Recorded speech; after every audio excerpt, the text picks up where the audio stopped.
primeros 8 versículos del capítulo 1 y los últimos versículos del capítulo 22, el resto del Apocalipsis se divide en 7 partes. Y las 7 partes no nos extraña porque la verdad es que el número 7 es el número de la Biblia.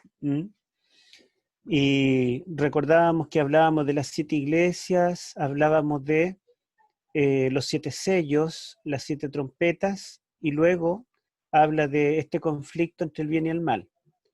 Después tenemos las 7 copas, tenemos los juicios finales y tenemos la iglesia triunfante. Entonces, 7 partes y estos tienen un paralelo. La iglesia militante es paralelo con la iglesia triunfante. Los sellos que muestran juicios históricos son contraste con los juicios finales. Las trompetas, ¿verdad?, que son plagas, son paralelo con las copas, que son plagas también. Y en el centro tenemos entonces este conflicto entre el bien y el mal, la batalla final.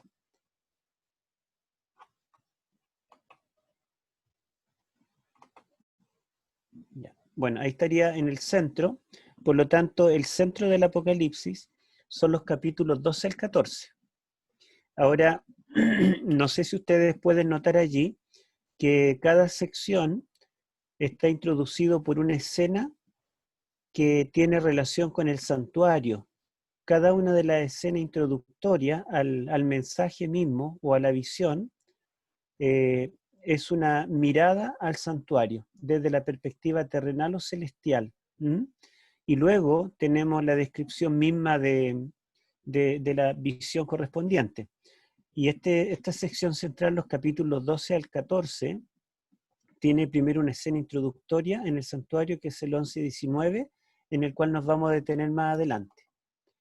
Ahora, yo quiero mostrarle el centro teológico de Daniel. Esto lo vimos en detalle cuando estudiamos el santuario en el Antiguo Testamento, pero quiero recordar que Daniel también tiene un prólogo, que sería el capítulo 1, y un epílogo, que es el capítulo 12, a partir del versículo 4. Y tiene 2 mitades.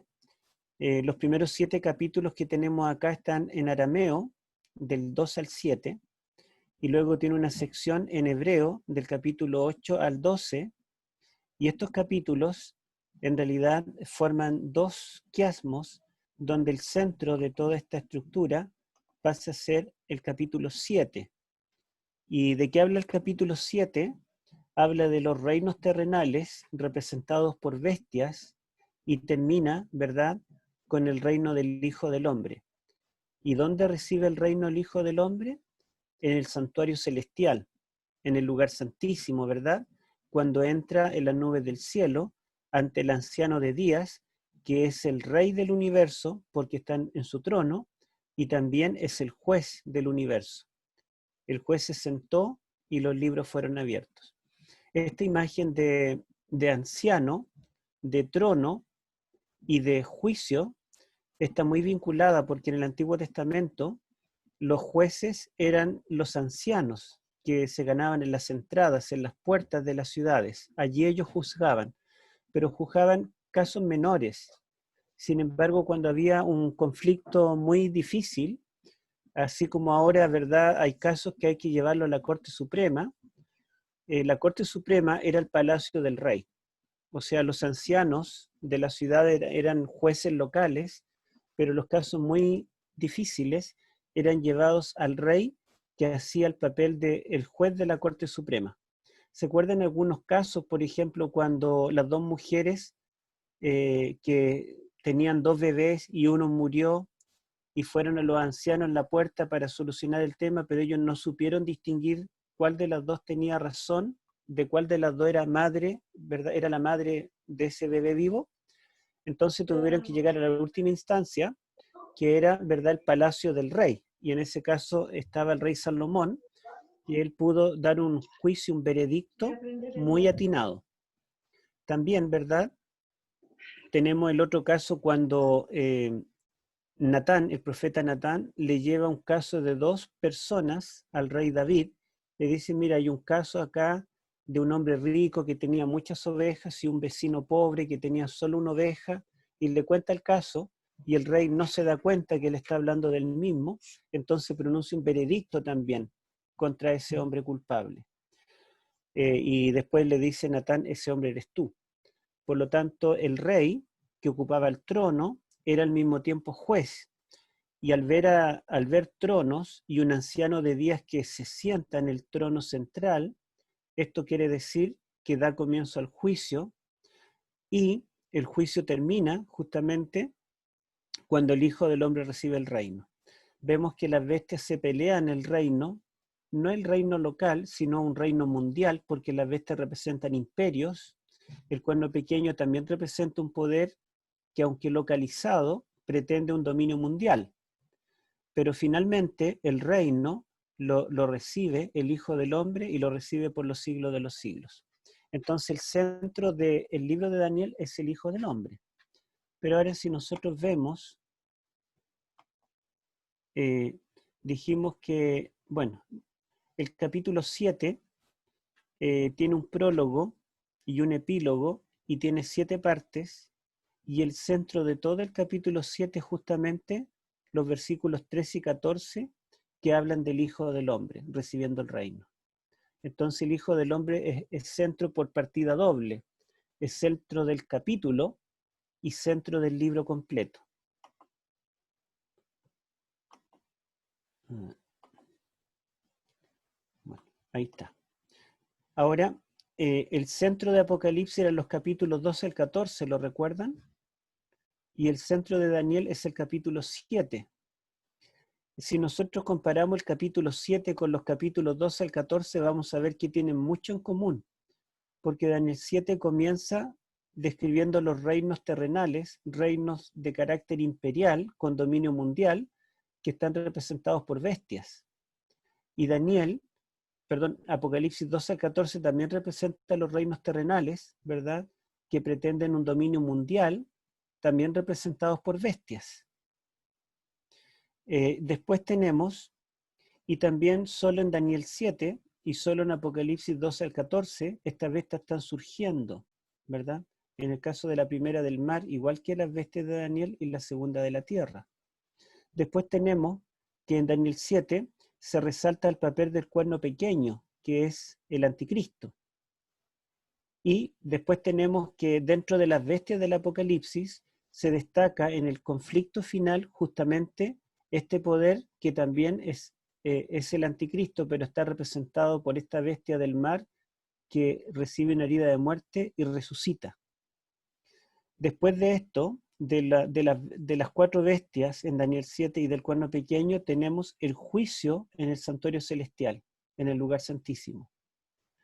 Y después de las bestias del capítulo 2 y 13, y en particular, ¿verdad?, esta bestia que resucita para intentar el dominio mundial, nosotros tenemos la proclamación del mensaje de los 3 ángeles, que proclaman la hora de su juicio ha llegado. Un juicio previo al advenimiento, porque todavía el Hijo del Hombre no viene en las nubes. Y este juicio también es previo al advenimiento. En Daniel 7, después de las 4 bestias, después del cuerno pequeño y después del juicio, la escena del juicio, tenemos que termina la visión cuando el Hijo del Hombre recibe el reino.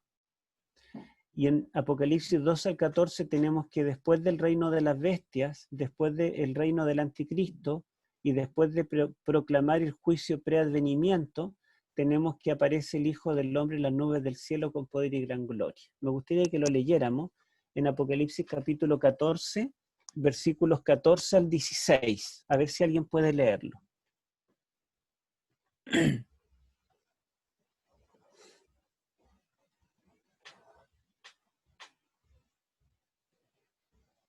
¿Quién podría leerlo?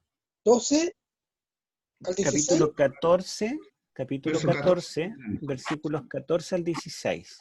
Miré, y he aquí una nube blanca, y sobre la nube uno sentado semejante al Hijo del Hombre, que tenía en la cabeza una corona de oro y en la mano una hoz aguda. Y del templo salió otro ángel, clamando a gran voz al que estaba sentado sobre la nube: mete tu hoz y ciega, porque la hora de cegar ha llegado, pues la mies de la tierra está madura.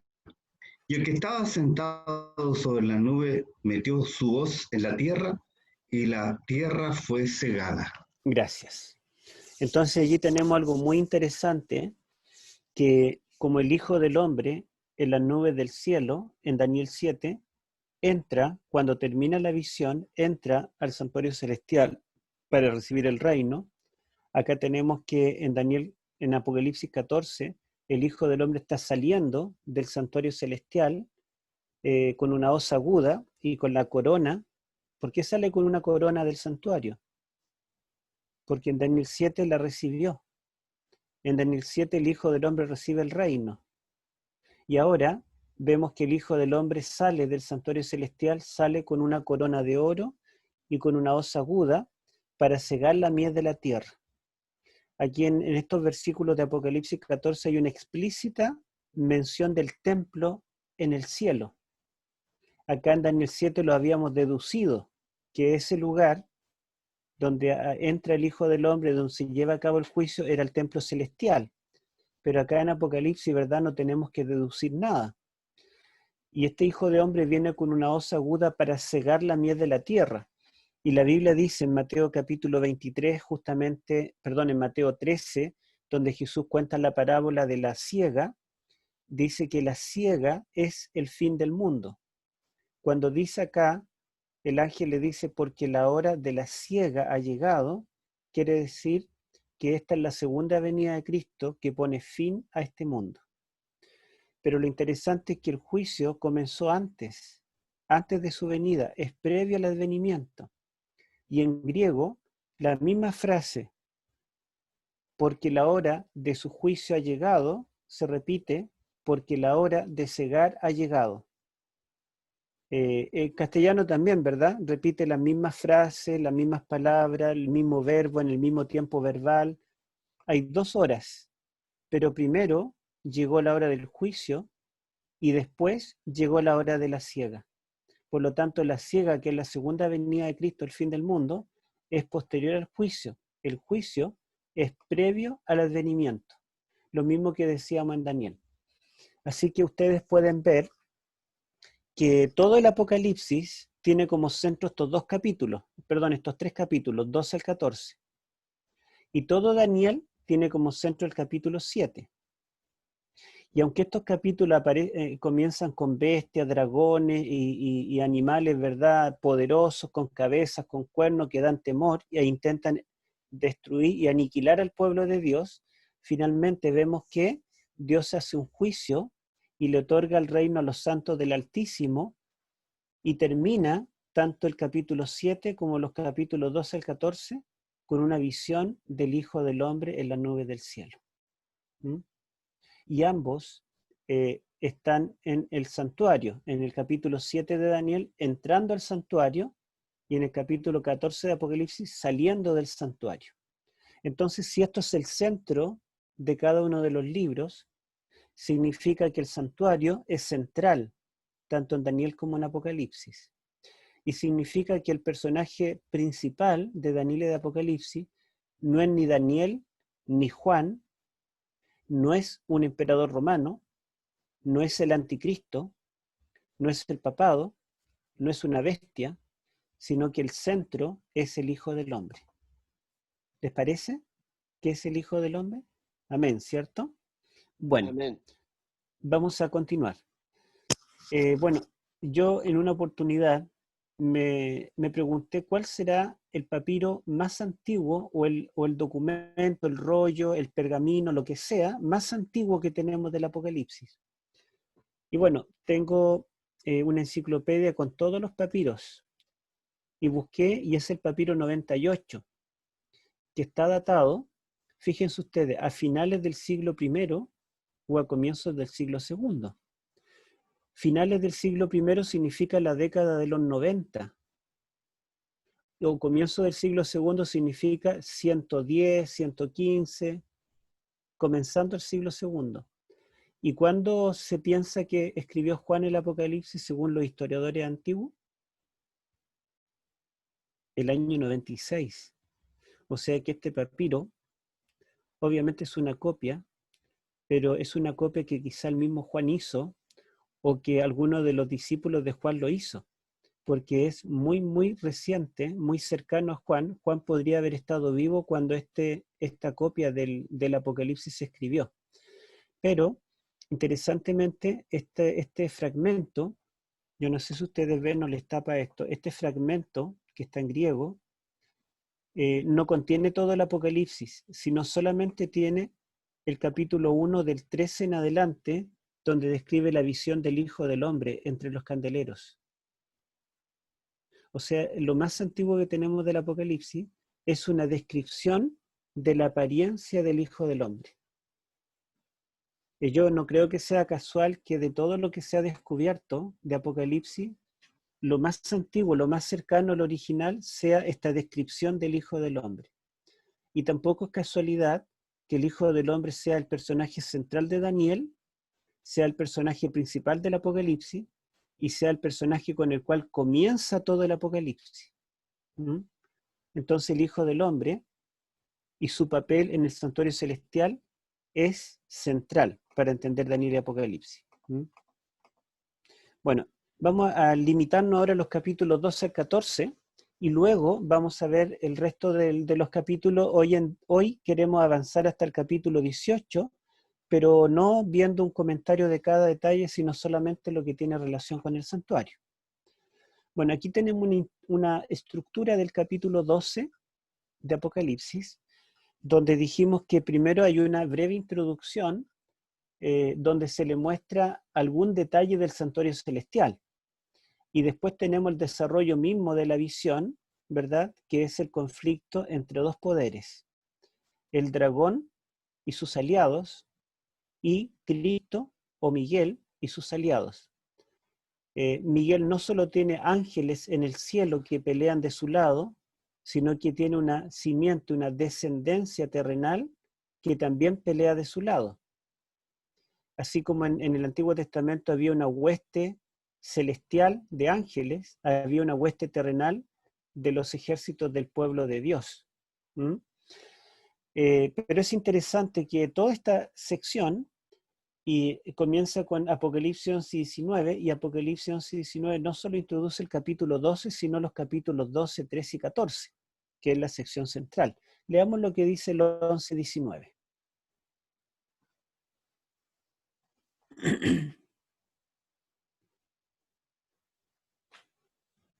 A ver si alguien...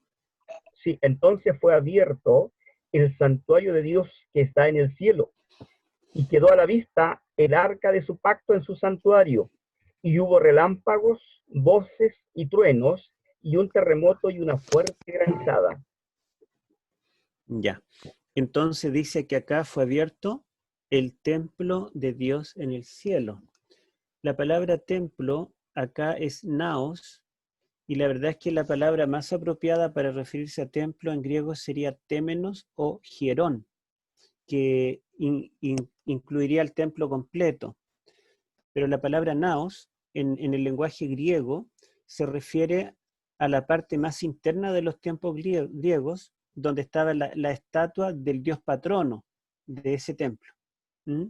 No era el, digamos, lugar, la sala donde cualquiera podía entrar, sino que era el lugar más interno, y allí estaba la estatua, supuestamente donde moraba Dios, el Dios, fuera Apolos o el Dios que fuera.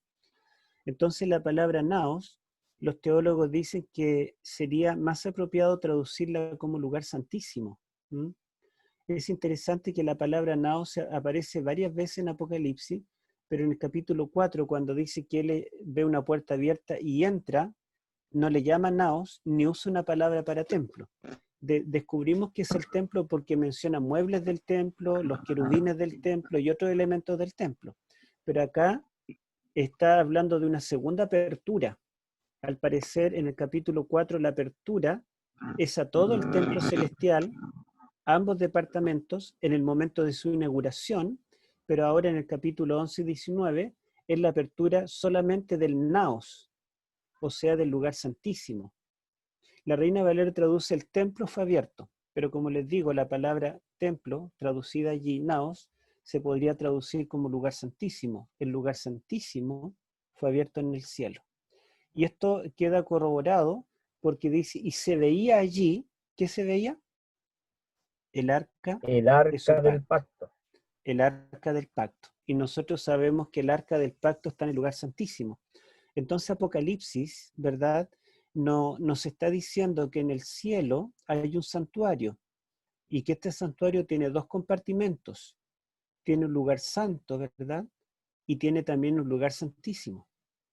Si están divididos por puerta o por velos, ¿verdad? No nos revela, pero sí, ¿verdad? Nos está hablando de dos lugares y nos describe muebles que están relacionados con estos lugares. Vimos que las trompetas tenía mucha importancia allí el altar del incienso, que es un mueble del lugar santo. Y acá, ¿verdad? Este texto sirve de nexo para cerrar las trompetas y para introducir también esta nueva visión. Pero el centro ahora es el lugar santísimo. Y es porque el capítulo 11 nos habló del día de la expiación. El medir el templo, el altar y a los adoradores significa el comienzo del día de la expiación, y la séptima trompeta significa el fin del día de la expiación. Entonces, en ese capítulo comienza con el comienzo del día de la expiación, 1844, y termina con el fin de la expiación, el fin de la gracia. Y ahora esta nueva visión, ¿verdad?, comienza con la apertura del lugar santísimo y con la visión del arca del pacto. Ahora yo les pregunto, ¿en qué fecha, según Daniel, fue abierto el lugar santísimo del santuario celestial? Después del cuerno pequeño, después de 1849. 1844, ¿sí? O sea, esta apertura que señala 1844 muestra que Apocalipsis están de la mano con Daniel. Apocalipsis fue revelado para explicar más detalles de Daniel, especialmente aquello que Daniel no entendió. Por otro lado, como dice el ángel Gabriel en Daniel 8, 17 y 19, que esto es para el tiempo del fin, esta apertura en 1844 nos ubica directamente en el tiempo del fin. O sea, la batalla, el conflicto que se describirá, no se quiere contar toda la historia, ¿verdad?, los 1260 años, sino que el propósito, y tampoco el acento está puesto en el tiempo de las persecuciones del Imperio Romano, sino que el acento estará puesto en la batalla final que está relacionado con el remanente. Ahora el capítulo 12, ¿verdad? Antes de describir esta batalla en el capítulo 13 y 14, el capítulo 12 hace un recuento de toda la historia de la era cristiana, desde que nace Cristo hasta que aparece el remanente final, el resto, el último resto de la descendencia buena. Porque hay dos descendencias, una buena y una mala, una descendencia de Caín, otra de Set. Y esta descendencia nunca se ha cortado. Siempre ha habido un hilo, un grupo de personas fieles, como siempre ha existido el mal, y este grupo hay un resto, un último resto de descendencia buena, y son el remanente final. Ahora ustedes pueden ver que el capítulo 12 tiene 5 secciones. Primero menciona que ve una mujer vestida de sol. En segundo lugar, ve un dragón. Ahí está, los dos son adversarios. Y el dragón se nos revela en el capítulo 12, versículos 10, 9 y 10, que el dragón es la serpiente antigua. Y ¿se acuerdan ustedes que en Génesis 3:15 Dios dice que pondrá enemistad entre la mujer y la serpiente? Bueno, si el dragón es la serpiente antigua, entonces no nos extraña que entre estos dos haya enemistad. La mujer representa el bando de Dios en la tierra, es decir, su pueblo, tanto del Antiguo como del Nuevo Testamento. Y el dragón nos dice allí que es la serpiente antigua y es el diablo y Satanás. Es el diablo en persona, ¿verdad?, que a través de distintos instrumentos ha querido destruir al pueblo de Dios. Pero en esta primera parte, la mujer es descrita encinta, embarazada, a punto de dar a luz. Ella da a luz el hijo varón que es el Mesías, y el dragón intenta destruirlo, pero el Mesías finalmente asciende al santuario celestial. Después tenemos que se anuncia que el dragón perseguirá a la mujer por 1260 años. Y después menciona una batalla en el cielo donde el dragón con todos sus ángeles enfrenta a Miguel con sus ángeles y gana Miguel y el dragón es lanzado a la tierra. Después, este intermedio de esta persecución del dragón por 1260 años a la mujer en el desierto se amplía acá y se cuenta cómo el dragón, después que fue lanzado a la tierra, es cuando él persiguió a la mujer por 1260 años en el desierto. Y aunque pudo haberla destruido, la tierra ayuda a la mujer y abre su boca para tragar las aguas. Y finalmente nos dice el capítulo 12, 17, lo vamos a leer, a ver si alguien lo puede leer. El 17. Uh-huh. Con eso el dragón se puso furioso contra la mujer y fue a pelear contra el resto de los descendientes de ella, contra los que obedecen los mandamientos de Dios y siguen fieles al testimonio de Jesús. Ya. Entonces finalmente el dragón queda airado contra la mujer porque no la pudo eliminar nunca. Y dice, pero ahora en el tiempo del fin, el dragón le hará guerra no a la mujer, sino al resto de su simiente. ¿Por qué es el resto de la simiente o la última simiente? Porque describe acá que la misma mujer es la que dio a luz al hijo varón. Esto pone en paralelo, ustedes ven, pone en paralelo al hijo varón con la simiente o el remanente final. Ambos venimos de un mismo útero. El hijo varón es hijo de esta mujer, vestida del sol. El remanente es el resto de los hijos de esa misma mujer. Y ustedes ven que la mujer pasa a tener un rol secundario, porque cuando el dragón ve a la mujer que está para dar a luz, el dragón no le hace daño a la mujer, sino que se para frente a ella para esperar que el niño nazca, y su intención es devorar al hijo tan pronto como nazca. El blanco de ataque es el hijo. Y ahora en el tiempo del fin, el dragón está irado con la mujer, pero él se para otra vez sobre la arena del mar con el propósito de devorar al remanente, al resto de los hijos de la mujer. En otras palabras, dentro del pueblo de Dios hay un remanente. Si la mujer representa al judaísmo en el Antiguo Testamento y el cristianismo completo en el Nuevo Testamento, entonces hay un remanente en el tiempo del fin, ¿verdad?, al cual el dragón querrá destruir. Pero esta batalla final que es futura está, digamos, está asegurada porque en el centro de toda esta estructura ya vimos que Miguel ganó al dragón. Miguel ya lo venció. Por lo tanto, el triunfo final del remanente está asegurado por la superioridad de Miguel en contra del dragón y de todos sus ángeles. Y nos preguntamos, ¿quién es Miguel? Que por primera vez aparece en Apocalipsis y no se nos dice nada de él. ¿Quién será Miguel? Bueno, ¿por qué no nos dice nada? Porque Daniel ya nos explicó quién es Miguel. Daniel nos dijo que Miguel era el gran príncipe que está de parte de los hijos de tu pueblo. Cuando se levante Miguel, este remanente que está por ser destruido será liberado. ¿Se dan cuenta que Apocalipsis está muy relacionado con Daniel? Y les voy a mostrar otra vez la estructura de Daniel, a ver si podemos verla. Vamos a retroceder.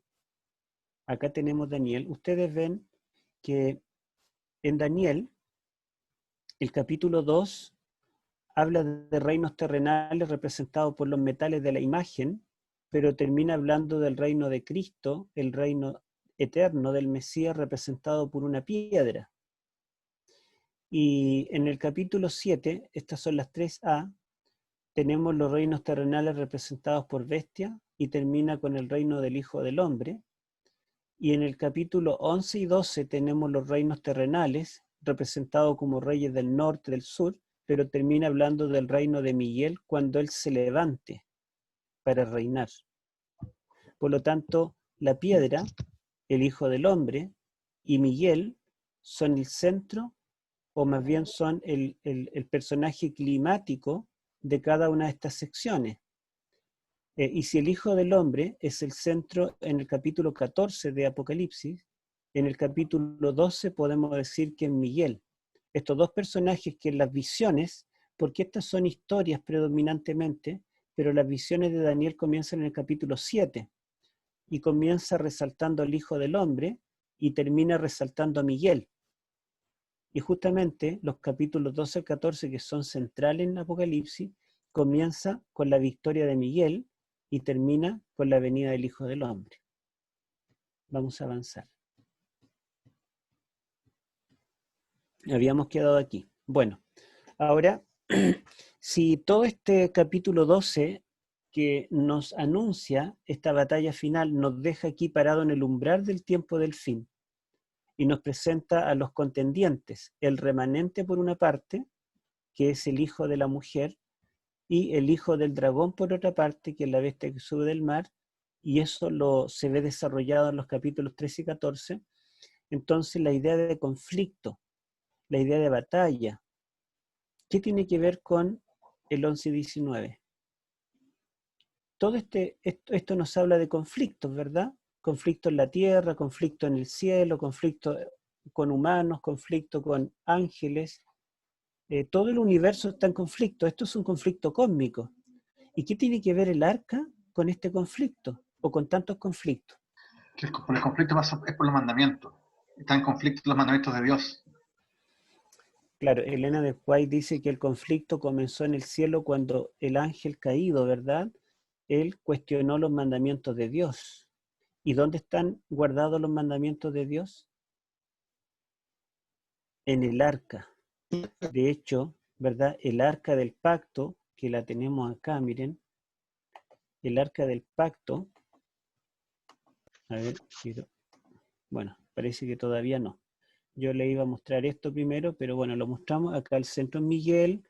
Acá el centro, en el capítulo 14, es el Hijo del Hombre, porque hay 3 ángeles que predican el Evangelio eterno y 3 ángeles que ejecutan los juicios divinos, y de estos 7 personajes del capítulo 14, el centro es la venida del Hijo del Hombre. Y el capítulo 12 entonces tiene como centro a Miguel, el capítulo 13 al Cordero, y el capítulo 14 el Hijo del Hombre. Entre 2 figuras reales tenemos el Cordero sacrificial. Allí vemos que la cruz ocupa el centro, en esta sección del 12 al 14. Y vamos a avanzar. Ahora sí, volvemos a esto. Entonces dijimos que toda esta sección del conflicto comienza con la visión del 11 y 19, que lo tenemos acá, cuando dice que se abre el lugar santísimo y se ve el arca del pacto. Entonces ya me dijeron que el conflicto comenzó cuando se cuestionó la ley de Dios, que en el fondo la ley es solamente un reflejo del carácter de Dios. Y sabemos que dentro del templo, antes que Dios le entregara los planos del templo y le dijera a Moisés que construyera un santuario, primero le entregó los 10 mandamientos en las tablas de piedra, ¿verdad? Y el templo fue hecho como el edificio custodio de estas tablas. Y de todos los muebles y los lugares que había en este santuario, el arca del pacto, ¿verdad? Fue hecho como el baúl o la caja, el cofre, donde se guardarían las tablas del pacto. Sabemos que después, ¿verdad?, de la rebelión de Coré, Datán y Abirán, se añadió la vara de Aarón, y cuando terminaron los 40 años se añadió también un vaso con maná, pero también sabemos que en tiempo de los reyes, esta vara de Aarón y el vaso con maná fueron sacados, y finalmente el arca quedó otra vez con el producto original para el cual fue hecho, que fueron solo los 10 mandamientos. Por lo tanto, el arca fue hecha para guardar los 10 mandamientos. Y curiosamente, esta arca que estaba con 2 querubines, seguramente de mayor tamaño, en el centro se manifestaba la gloria de Dios. Y en Éxodo 25-22 dice que Jehová se asentaría entre los querubines. Él gobernaría desde allí. De manera que el arca del pacto representa el centro del gobierno divino. Y la base del gobierno de Dios justamente son los mandamientos que se guardan en el arca. Todo esto se puede entender a la luz del santuario. Y podemos entender entonces que el tema del pecado no es algo que solamente se debía resolver en la tierra, sino que el pecado tiene dimensiones cósmicas, incluye humanos y ángeles, y el pecado comenzó en el cielo. Por eso la importancia de este templo que es abierto en el cielo, ¿ya? Bueno, fíjense que aquí dice, y el templo de Dios fue abierto ¿dónde? En el cielo. Allí es donde debe ponerse fin al pecado. Seguimos. Y si el arca del pacto es el arca de los 10 mandamientos, entonces significa que la guerra de Satanás es ¿contra quién? Contra los que guardan los mandamientos de Dios. Contra los que guardan los mandamientos. O sea, Apocalipsis y la batalla final tiene mucho que ver con el santuario. O sea, lo debemos entender a la luz del santuario. Contra los que guardan los mandamientos. Ahora, después de hablar del remanente, en el capítulo 14, el remanente es representado por la figura simbólica de los 3 ángeles, ¿lo recuerdan? Los 3 ángeles predican, y otra vez en el capítulo 14, versículo 12, dice, aquí está la paciencia de los santos, los que guardan los mandamientos de Dios y tienen la fe de Jesús. O sea, en 2 puntos cardinales de la estructura de Apocalipsis, tanto en el capítulo 12 como en el capítulo 14, se nos recuerda que el remanente fiel, el bando de Dios, son los que guardan los mandamientos de Dios. Bueno, así que el remanente tiene 2 características: guarda los mandamientos de Dios y tiene el testimonio de Jesús, que es el espíritu de profecía. Inmediatamente nosotros tenemos que el enemigo que quiere destruir al remanente tiene una estrategia para eso. Levanta 2 bestias, una del mar y la otra de la tierra. La del mar es el mismo cuerno pequeño que cambió los mandamientos de Dios. Y la bestia de la tierra llamada el falso profeta. Si el remanente es el verdadero pueblo profético porque tiene el testimonio de Jesús, es decir, el espíritu de profecía, Satanás levantará una bestia que es un falso profeta. Y si el remanente guarda los mandamientos de Dios, los que están en el arca, que son la base de su gobierno, entonces Satanás levantará una bestia que no solamente cambió los mandamientos en el pasado, sino que en el tiempo final dará un decreto de muerte que tiene directamente relación con el cambio de uno de los mandamientos, el mandamiento que enseña a adorar a Dios. Bueno, y vamos a avanzar. Aquí tenemos un dibujo, ¿verdad? Yo creo que es más horroroso ver a la bestia en persona, como la vio Juan en visión, pero por lo menos aquí tenemos una imagen, y aquí tenemos una imagen de la segunda bestia, que en realidad no sabemos exactamente cómo es porque solo nos describe sus cuernos, pero dice que sus cuernos son como de cordero, utilizando la misma palabra que se utiliza para referirse a Cristo, que es el cordero inmolado. Y la característica de la segunda bestia, que es el falso profeta, es engañar. Toda la descripción de la segunda bestia forma un quiasmo en palabras, se repiten las mismas palabras del principio al final y nos deja como centro el verbo engañar, y engaña. Por lo tanto, este falso profeta es un engañador y el remanente es aquel que predica la verdad. La verdad es que el cuerno pequeño echó por tierra. Bueno, y ahí tenemos, ¿verdad?, que finalmente estas 2 bestias se van a unir, y esto ya comenzó.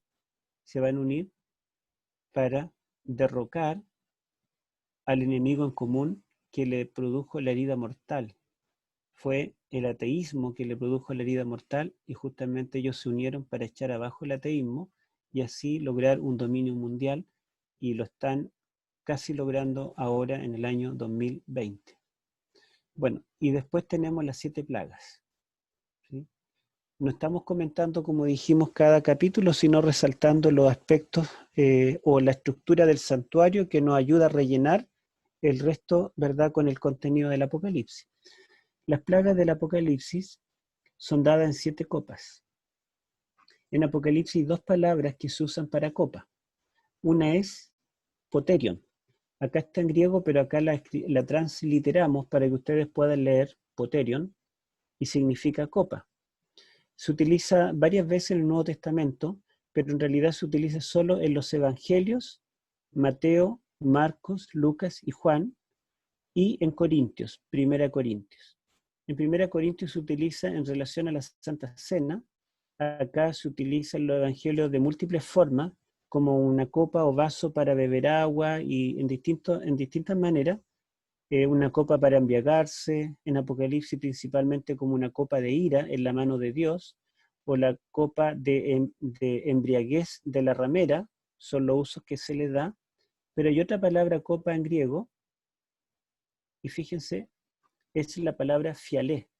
Ahí está en griego y ahí está transliterado, por lo tanto podemos leerlo.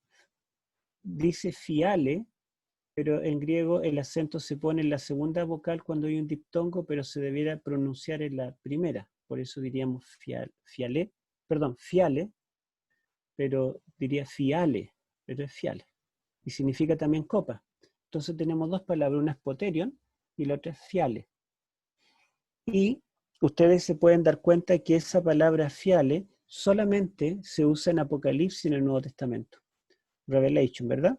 Solamente en Apocalipsis. ¿Cuántas veces? 12 veces. 12 veces el número del reino.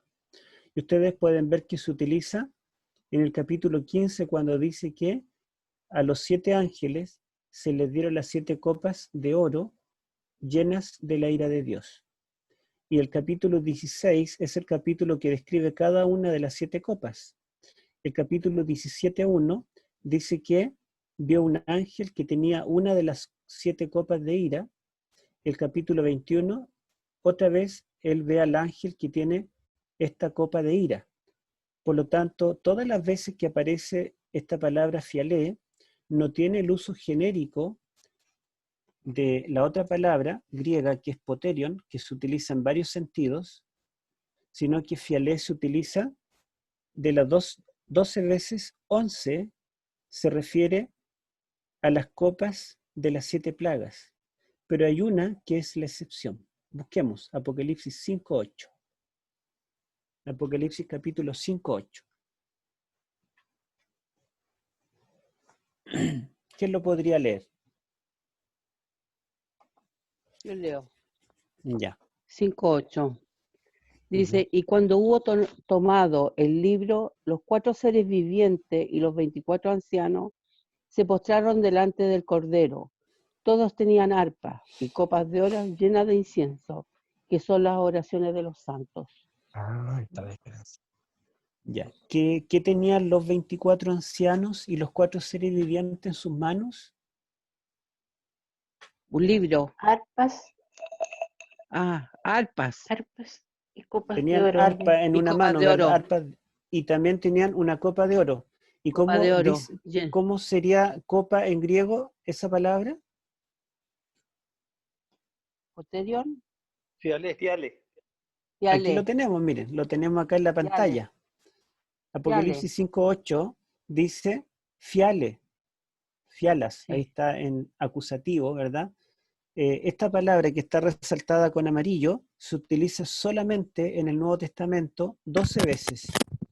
Las 12 veces se utiliza solo en Apocalipsis, a diferencia de poterion, que como dijimos, poterion se utiliza varias veces más, la verdad no las conté ni vi la estadística, pero se utiliza en varias partes y en Apocalipsis solo aparece 4 veces.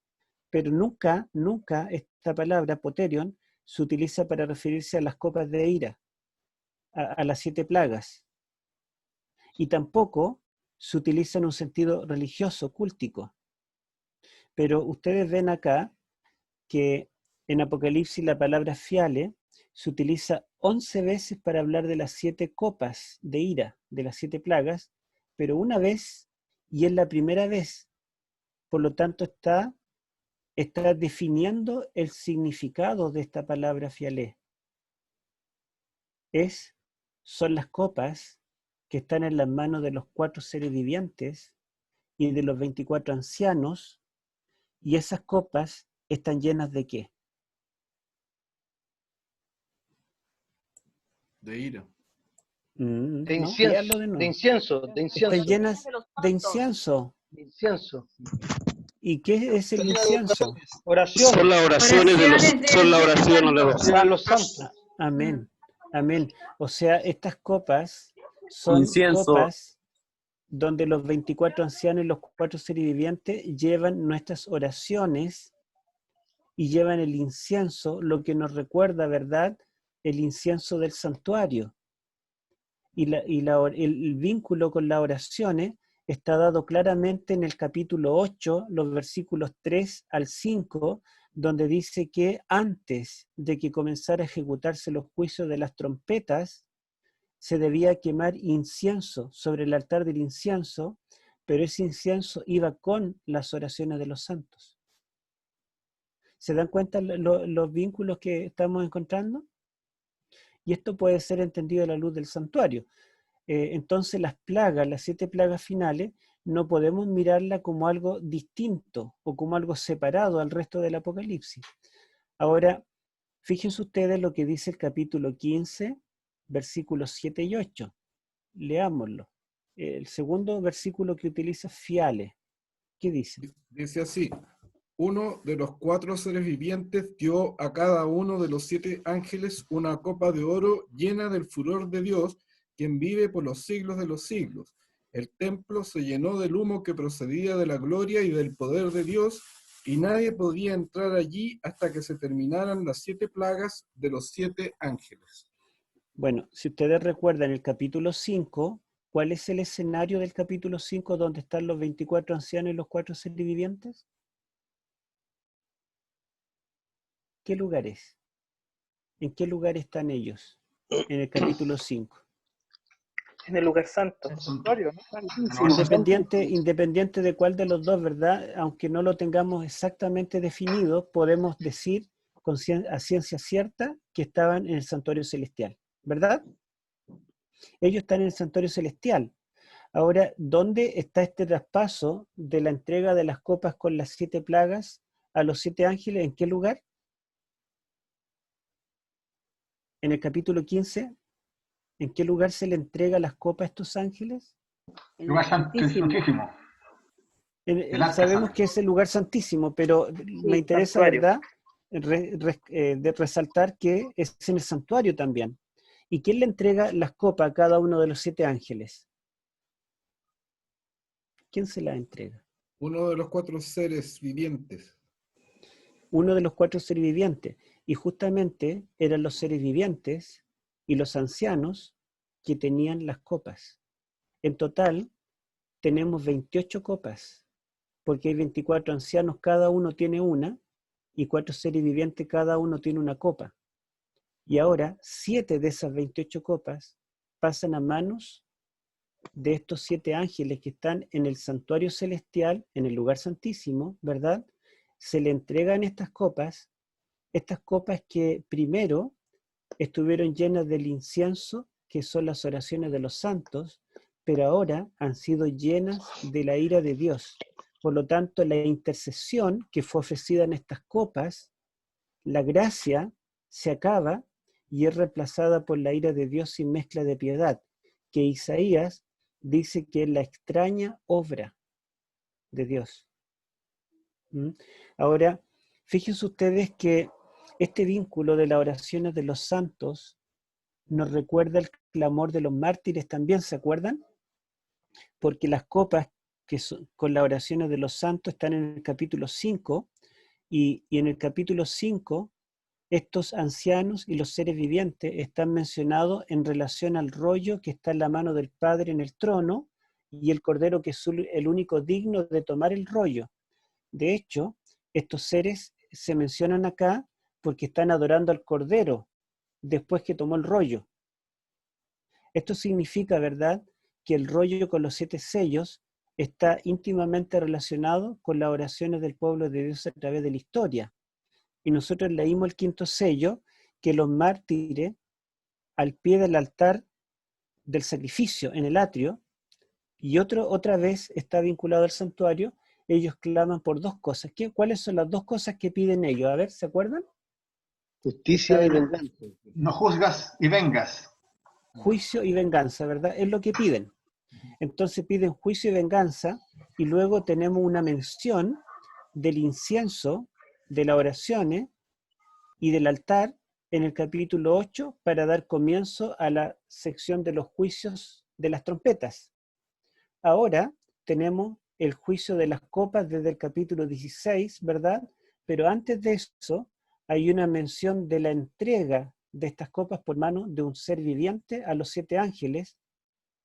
Y cuando termina esto, cuando termina finalmente la destrucción de Babilonia en las copas, fíjense qué pasa en el capítulo 19, versículos 1 y 2. A ver si lo buscamos. Apocalipsis 19.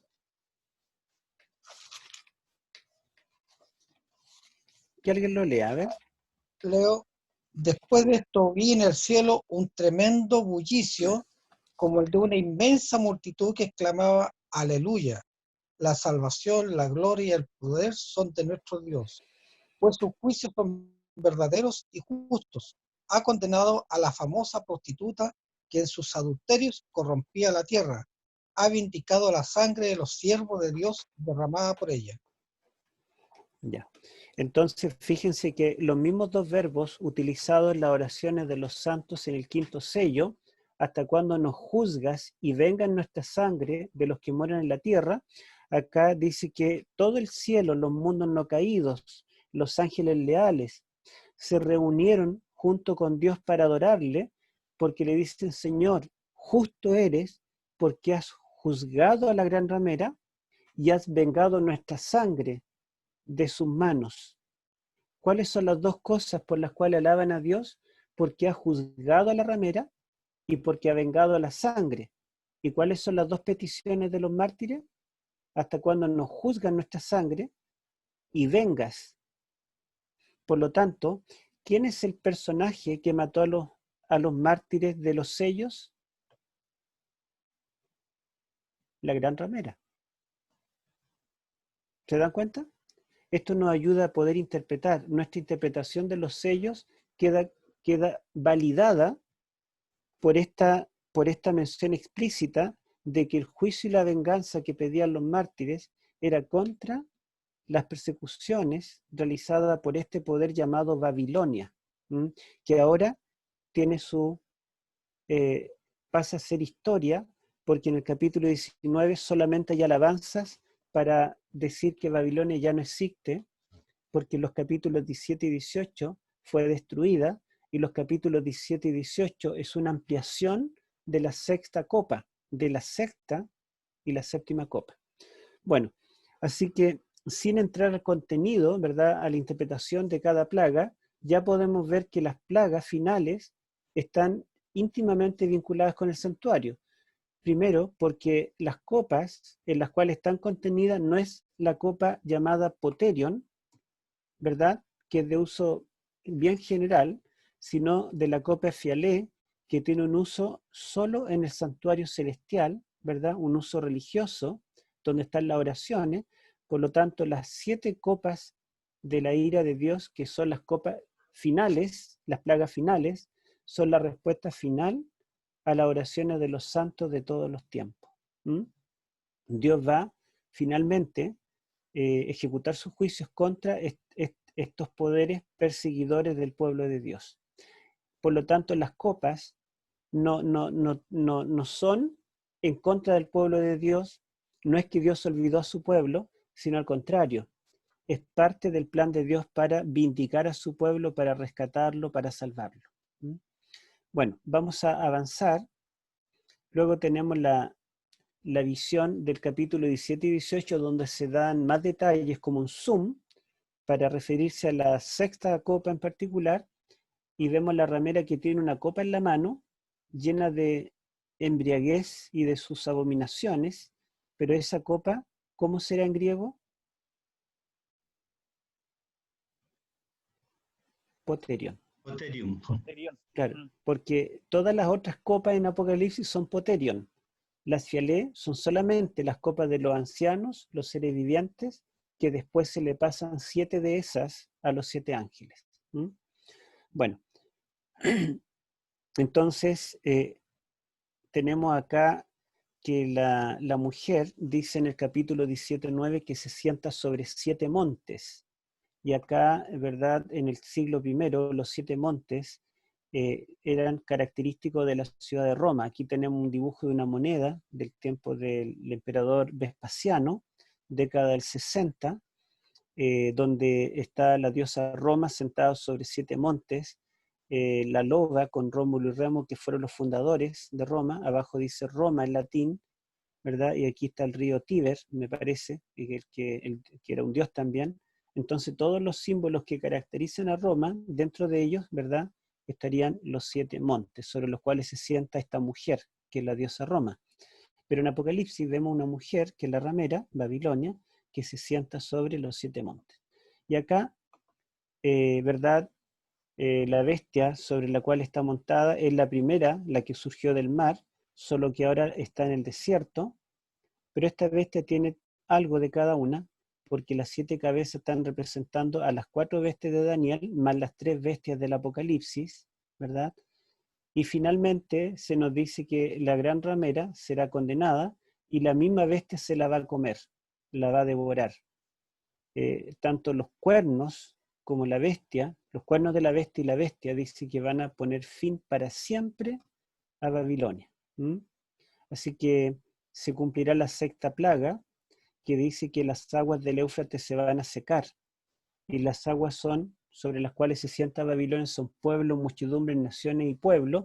Por lo tanto, llegará un momento en que la gente, las multitudes que apoyan a Babilonia, ¿verdad?, van a darse cuenta que fueron engañados, y dice Elena de White, en El conflicto de los siglos, que las espadas que serían usadas para matar a los santos las volverán contra sus líderes religiosos. Y allí, ¿verdad?, entonces el engaño ya no va a ser a través de esta apariencia religiosa de la mujer que representa a la iglesia, sino a través de la fase bestial que representa un reino. O sea, la bestia igual va a lograr engañar al mundo y dominar el mundo y formar un nuevo orden mundial, pero ya no con el disfraz religioso, sino con el disfraz netamente secular. Eso es lo que nos dice Apocalipsis.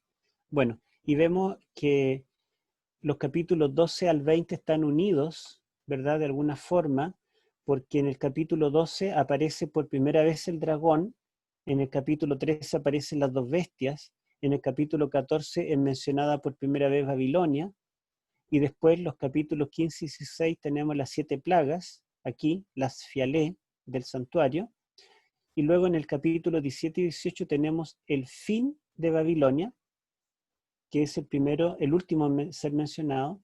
Capítulo 19 tenemos el fin de las 2 bestias que son lanzadas al lago de fuego y azufre, y en el capítulo 20 tenemos el fin del dragón, o sea, en el orden inverso en el cual aparecieron. Aparece el dragón, 2 bestias, Babilonia, son destruidas Babilonia, las 2 bestias, el dragón, formando un quiasmo, y el centro son las fialé, las copas. O sea, nuestra oración es tomada en cuenta. El sufrimiento humano, ¿verdad?, tendrá una respuesta de parte de Dios. Tiene una respuesta presente, pero también tendrá una respuesta futura y definitiva. Vamos a avanzar. Bueno, ahí está el símbolo de las 7 cabezas, ¿verdad?, lo que representan. Y acá tenemos, ¿verdad?, pasado, presente y futuro, no lo vamos a ver. Pero es interesante que la bestia dice en el capítulo 17, versículo 7 y 8, si lo leemos. ¿Quién puede leer 7 y 8?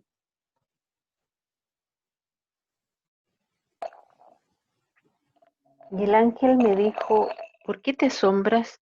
Yo te diré el misterio de... Perdón, me equivoqué. Sería el capítulo 17, versículos 10 y 11. 10 y 11.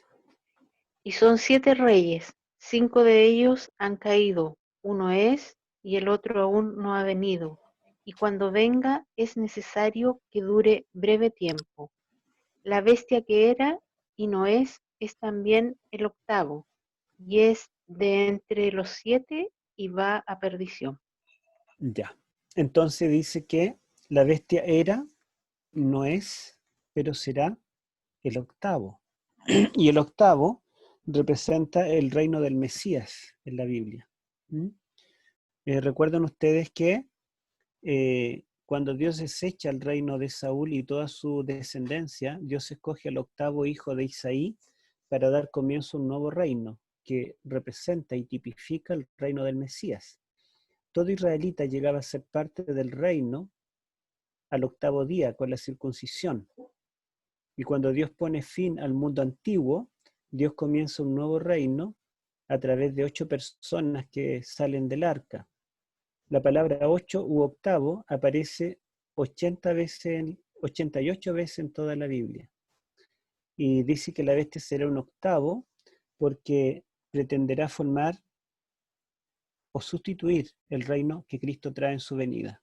El papado imitará la segunda venida de Cristo. Y curiosamente el nombre del Mesías es Jesús, que en griego del Nuevo Testamento se escribe así. En el griego más moderno es así, pero es lo mismo, ¿verdad? Cualquiera de las dos, la iota es el 10, porque en el griego no existen signos para representar números, sino que cada letra tiene un valor numérico. La iota es un 10, la eta es un 8, la sigma es el 200, la omicron el 70, la epsilon el 400 y la sigma el 200. Hay 2 sigmas, entonces tenemos que suman 400, 600, 800, 70, 80 y 8. Ahí lo tenemos, ¿verdad? El número de Cristo, del Mesías, es el 888. Yo pensé que había puesto la suma, pero no la puse. Bueno, y esto es importante porque el que diga que la bestia era y no es y es el octavo, es una imitación del título de Cristo, que Él era, es y ha de venir. 3 veces se menciona esto, o de Dios o de Cristo, y 3 veces se menciona del anticristo en el Apocalipsis, que era, no es y subirá del abismo, será o será el octavo. En griego, el verbo cero estar es eimi y significa cero estar. Aquí lo traduce como ser, era. Pero la verdad es que el interés de la mente semita no estaba tanto en la identidad, sino en el estado. No tiene un sentido ontológico de definir quién es o de su existencia, sino más bien de dónde está. La mejor forma de traducir sería estaba.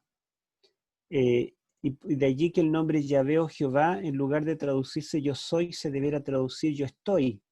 Porque Moisés le dice, ¿y dónde estuviste tú estos 400 años que nosotros sufrimos en Egipto? Ellos me van a preguntar cómo se llama, porque ni siquiera el nombre le sabemos. Y dice Dios, diles que yo estoy. Así que el nombre de Dios significa yo estoy, y acá Dios se llama en Apocalipsis el que estoy, estaba y vendrá. Y Jesús se llama el que estaba, estoy y vendré.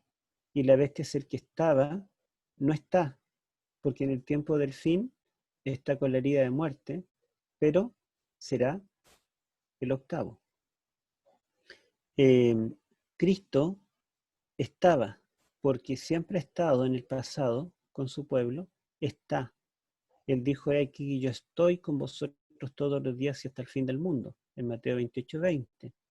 Pero Él vendrá porque no solamente Él quiere estar presente en forma espiritual, sino que Él quiere venir y estar con nosotros cara a cara, para siempre. El Señor no concibe su futuro sin nosotros. Vemos que ahí está el pasado, presente y futuro, y el futuro del Señor es, sus planes, es venir para morar con nosotros por la eternidad. Y los seres celestiales, los que viven allí en el santuario celestial con Dios, ellos tendrán que abandonar ese lugar y venir acá a visitarlo si quieren ver a Dios cara a cara. Así que Dios va a cambiarse de casa, se viene acá, y la nueva Jerusalén que está en el cielo tiene la estructura y las características del lugar santísimo, que es parte de lo que vamos a ver mañana. Así que el anticristo imita el título divino, el nombre Yahvé, quiere ocupar el lugar de Dios, quiere ser el octavo, porque quiere imitar la segunda venida de Cristo. Y me parece que por ahí estamos terminando.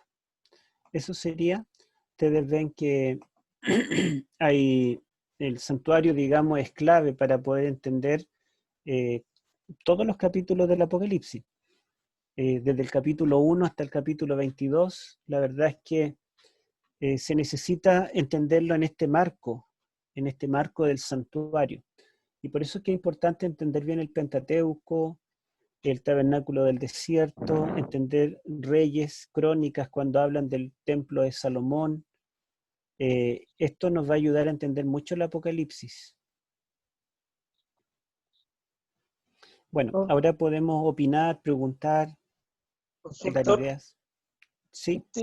Este tema Hola. está en uno de sus libros, me parece. O sea, aparte de esto, yo lo reflejo en mis libros. Solamente que en mis libros yo quiero comentar los capítulos. Entonces, por ejemplo, en el libro de los 3 ayes, comento los sellos y las trompetas, y dentro de eso menciono el marco del santuario. Pero además allí está la historia, cómo se cumple la historia, qué representa cada sello, cada trompeta.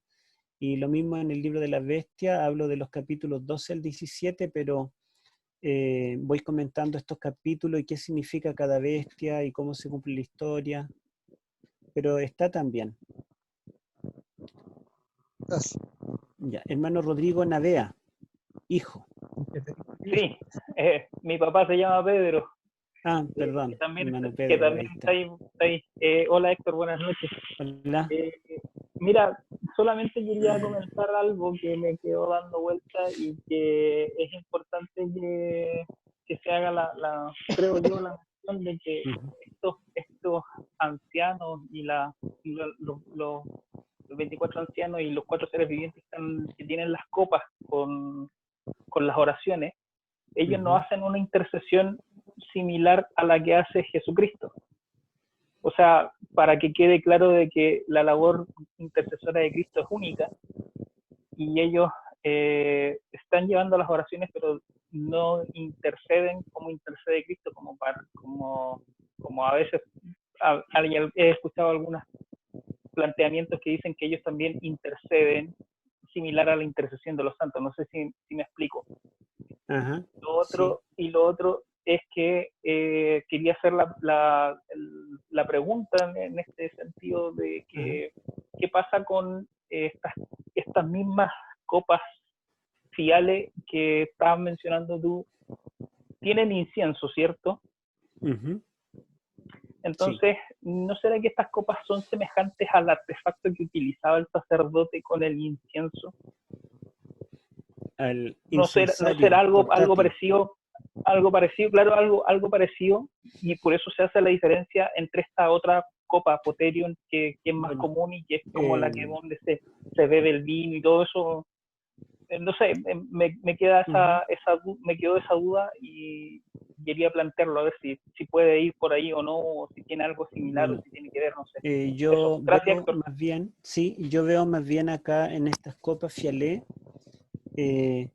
Bueno, la palabra fialé en la Septuaginta, en la versión griega, se utiliza para hablar de las copas que forman las lámparas del candelabro de 7 brazos. Pero hay una cosa que hay que decir, que Apocalipsis no depende tanto de la Septuaginta como lo hace Hebreos. Hebreos toma de la Septuaginta casi toda su cita, pero Apocalipsis no, es más libre, no depende de la Septuaginta, sino usa más el texto hebreo. Incluso a veces nos dice, porque como Apocalipsis está escrito todo en griego, dice esto en hebreo se llama así, ¿se acuerdan? El lugar que en hebreo se llama Magedón, o el ángel Apolión, que en hebreo se llama Abadón. Entonces el Apocalipsis tiene un énfasis en el texto hebreo. Ahora, yo donde veo estas fialé o estas copas, que también se podría traducir vasos, ¿dónde los veo presentes? En las copas que están, o los vasos que están llenos de incienso sobre la mesa de los panes de la proposición. ¿Se acuerdan?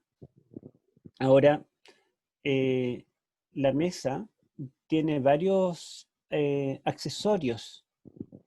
todos son de oro. Tiene vasos, tazas, cucharas, distintos recipientes de oro, que son los que se llevó Nabucodonosor.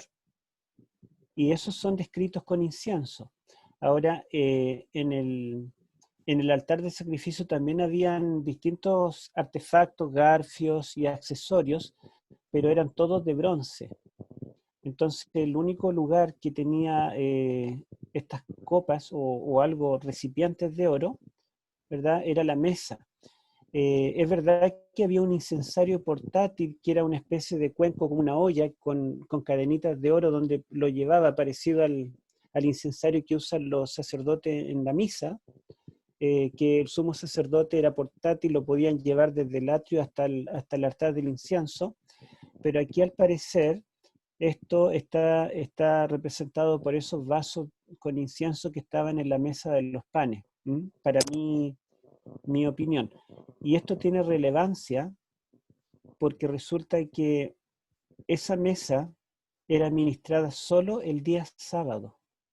Si había una obra exclusiva del sábado para el sumo sacerdote, era trabajar en la mesa. Era en sábado cuando cambiaba los panes.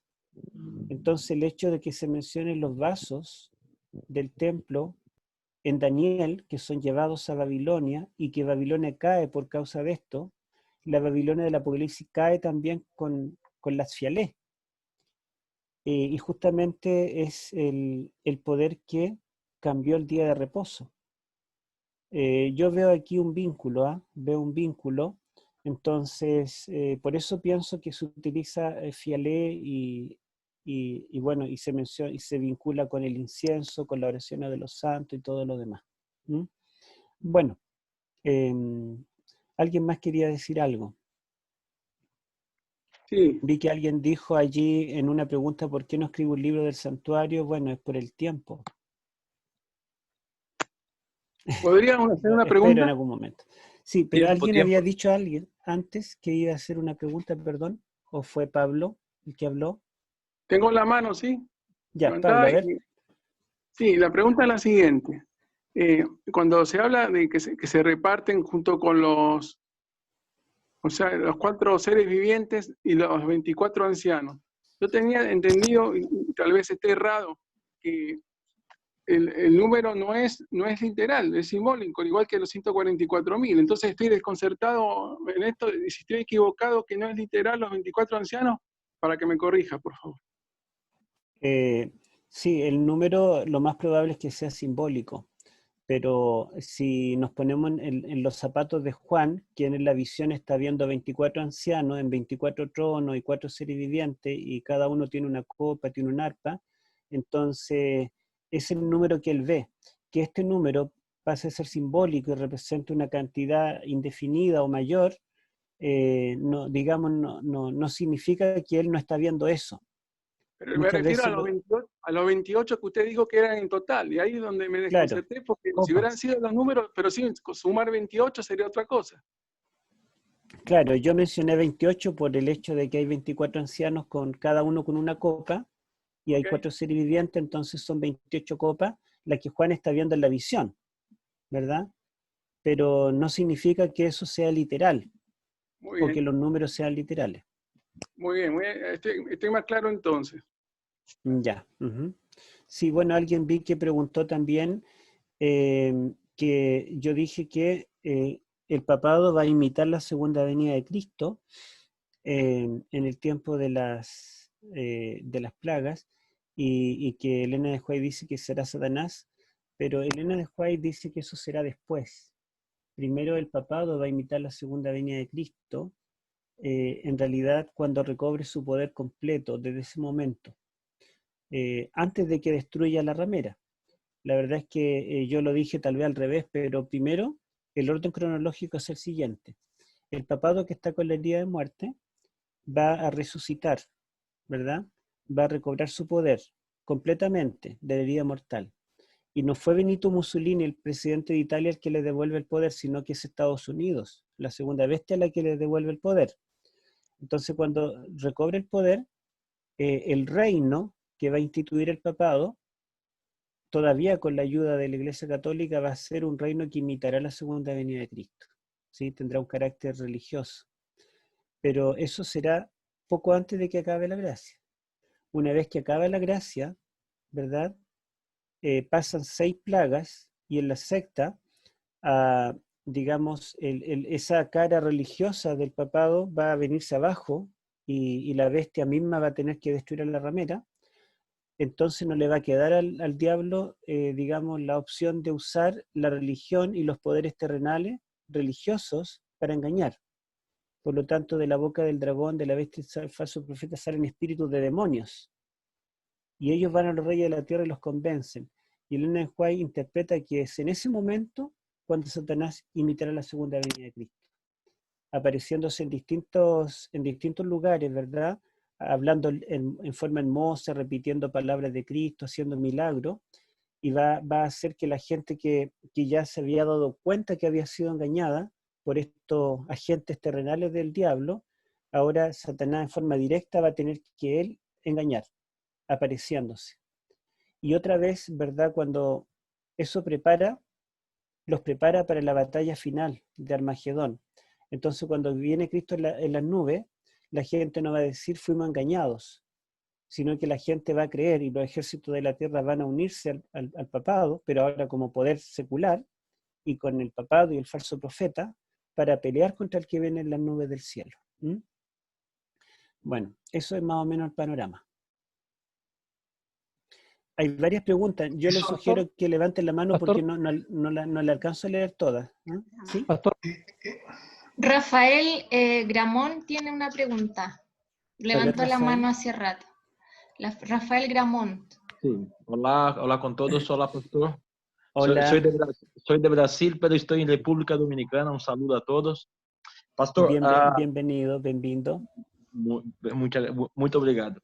Entonces, mi duda puntual es sobre algo que hablaste sobre Apocalipsis 17. Eso me llamó mucho la atención y también hace un rato hablaste de Mussolini cuando devolvió el Estado de Vaticano en 1929 al papado y todo eso.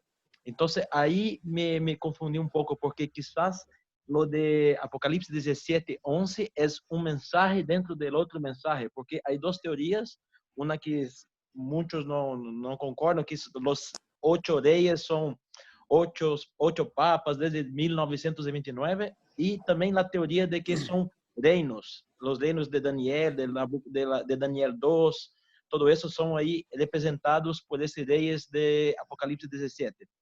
Pero ahora cuando tú hablaste del 17:11, me llamó la atención ese número 888. Entonces me gustaría saber cómo tú interpretas el Apocalipsis 17. Sí, de esta forma. La verdad es que en Apocalipsis ya no podemos tener teorías ni más de una posibilidad, sino que la profecía apocalíptica, dice Elena de White, tiene una sola interpretación. Y en Apocalipsis, como en Daniel, la palabra rey se refiere siempre a reinos. El rey está representando un reino, no un individuo. Por lo tanto, las 7 cabezas son 7 reyes, en el sentido de 7 reyes o reinos que pretendieron un imperio mundial. Y son distintos cada uno, y se suceden. Cada uno termina con el otro, han caído. Eso significa una caída violenta. Un reino que acaba con otro. No es la sucesión papal, no tiene que ver con eso. Y en Apocalipsis capítulo 17, la palabra reyes se refiere a reinos. Por ejemplo, dice en el capítulo 17, versículo 2, que la mujer que has visto, dice que ha fornicado con los reyes de la tierra. Si estos reyes son individuos, entonces la mujer tampoco es simbólica, sino que es un individuo. Pero sabemos que esta mujer Babilonia es un símbolo corporativo de una entidad que está presente en el mundo entero. Y si es un símbolo corporativo, no puede ser que literalmente fornicó con reyes literales, sino que estos reyes en realidad están representando los reinos. Esta ramera es un ente, un poder, ¿verdad?, que ha interactuado, se ha unido, ha formado alianzas con distintos gobiernos, no con individuos.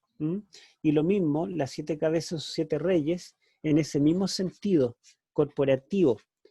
Y es la única posibilidad. Esto de los 7 papas está basado en teorías que no tienen ninguna base, hay 33 deficiencias en esa postura. Okay, muchas Oscar gracias. Vargas tiene otra pregunta. ¿Aló? Sí, ¿Sí? Oscar. Sí, mire, yo quisiera decir algunas cosas, más que pregunta, un comentario asociado un poco a la necesidad de entender bien el santuario, ¿ya?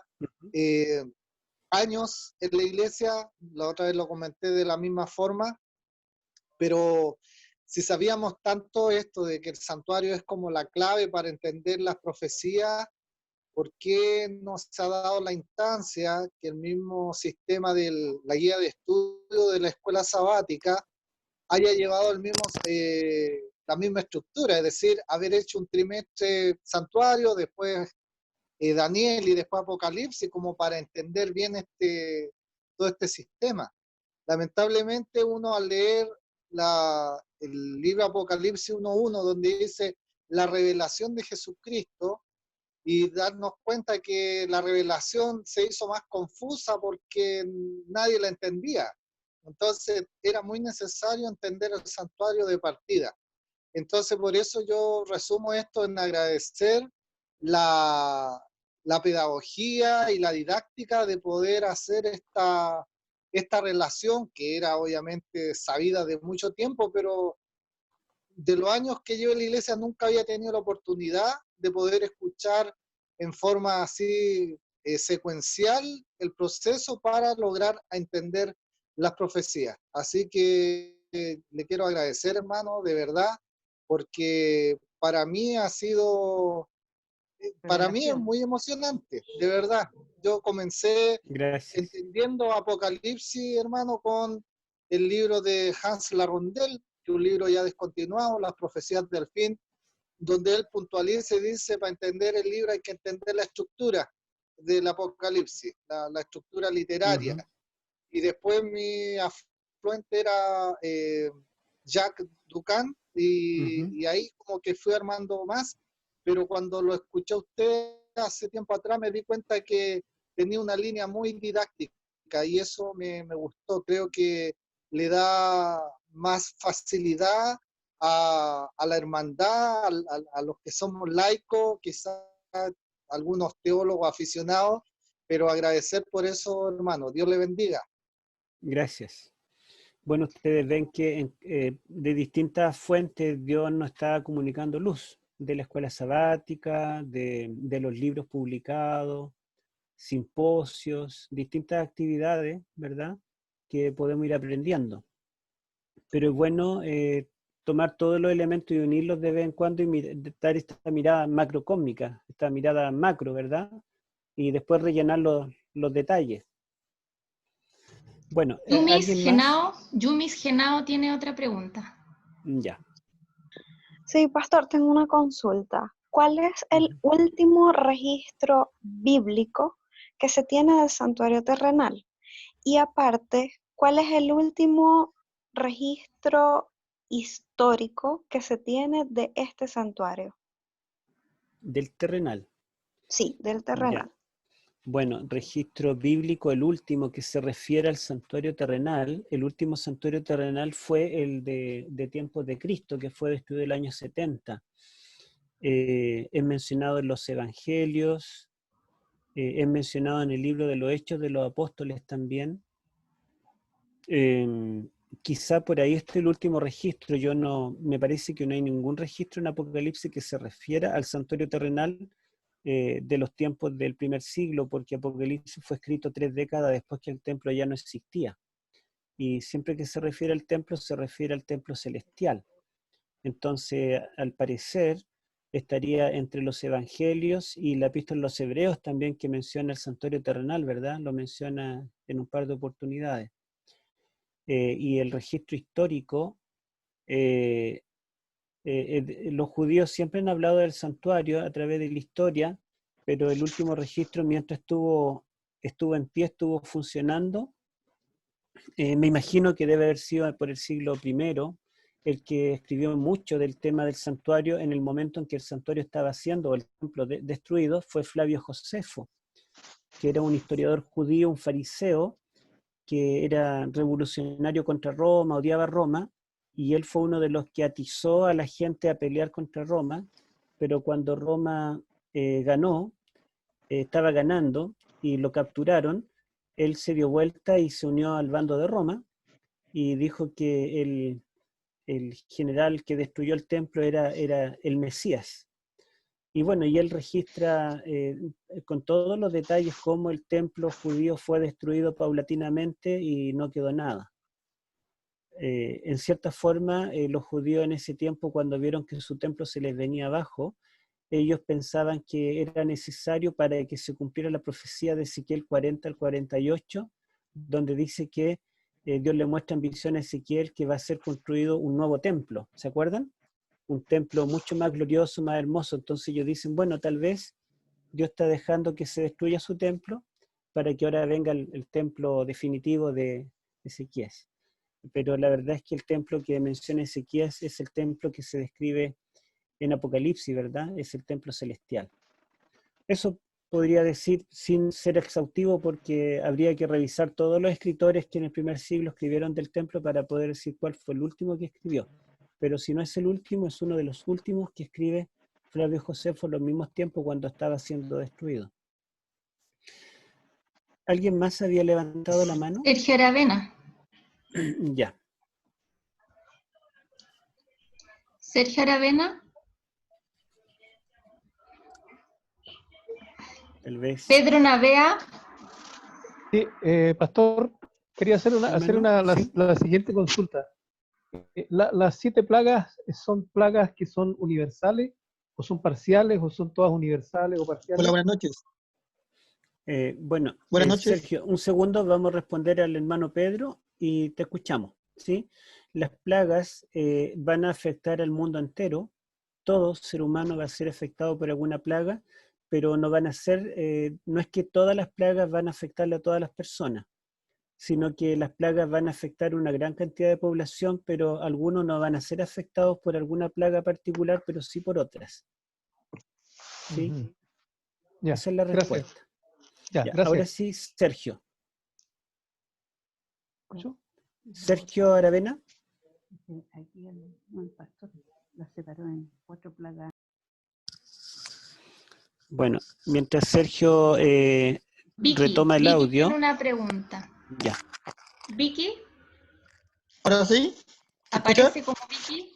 A ver, ¿Se escucha? Sergio, ¿te escuchamos, Sergio? ¿Se escucha? Te escuchamos. Sergio está en las mariposas y allí nunca hay buena señal. Pero bueno, mientras escuchamos a otra persona, a ver. Ya, Vicky. ¿Ahora sí? Ahí Pero, sí. ¿dónde escuchaste? Ahí sí, hermano. Sergio. Hermano Sergio, ¿nos Ya, escucha? mejor que lo escriba. Escríbalo mejor. Ya, y mientras escuchamos. Félix escuchamos a otra Cárdenas. ¿Ahí sí? ¿O no? ¿Se escucha? Ya. Sí, ahí sí. De ahí venimos con el hermano Félix. No, yo Hermano le pedí Sergio. que lo escribiera. Le pedí que lo escribiera mejor. Bueno, ya. Sí. Hermano Félix, entonces. Ya, gracias. Gracias. Ayer quedamos expectantes porque llegamos al capítulo 11, verso 18. Y hoy comenzamos con el 19. Y el templo de Dios fue abierto en el cielo y el arca de su pacto se veía en el templo. Es interesante investigar acerca del arca del pacto porque tiene que son el carácter de nuestro Dios. Es desconocido muchos adventistas el arqueólogo Ron Wyatt, que en su testimonio dice que él habría encontrado el arca del pacto, y no sé, no lo he leído, si la hermana White habla acerca de que la ley de Dios se dará a conocer a todo el mundo en el tiempo final. ¿Nos puede comentar un poquito de eso, pastor?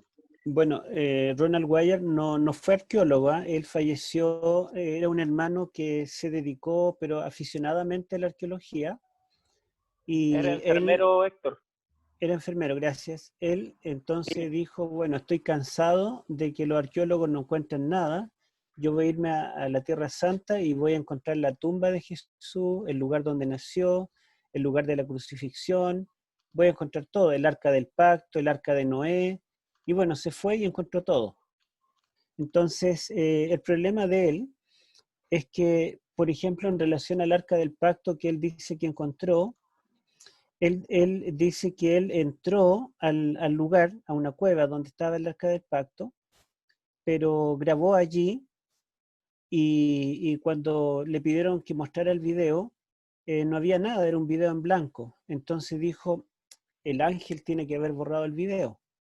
Entonces él dijo que recolectó sangre de Cristo, porque curiosamente en la cueva del Arca del Pacto estaba debajo del lugar de la calavera donde Cristo fue crucificado. Entonces él mostró evidencias de esa sangre y la analizaron en el laboratorio y era quitina, una sustancia roja de un caracol de Palestina que deja una huella parecida a sangre. No era sangre humana, era quitina, una proteína, ¿verdad? Una sustancia de un caracol. Y bueno, y después él dice que el arca estaría debajo del lugar de la calavera, que es el lugar que el general Gordon en el siglo XIX dijo que podría ser el lugar de la crucifixión.